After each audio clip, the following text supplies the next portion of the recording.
Welcome back. In today's lesson, we'll write the code to control the RGB LED using the Arduino. Add a title and a comment. The serial monitor needs to be set to no line ending. The second part of the code will not work if we don't change this setting.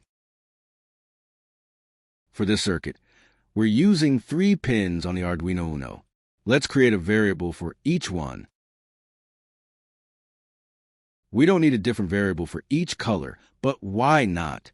Let's use 3 different delay times. Since we're using 3 pins on the Arduino UNO, and we've created a variable for each, we need to set the mode of each pin using its variable name.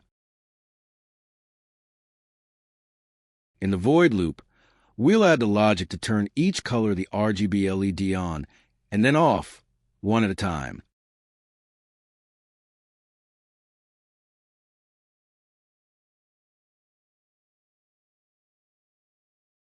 Let's verify the sketch and fix any errors we find.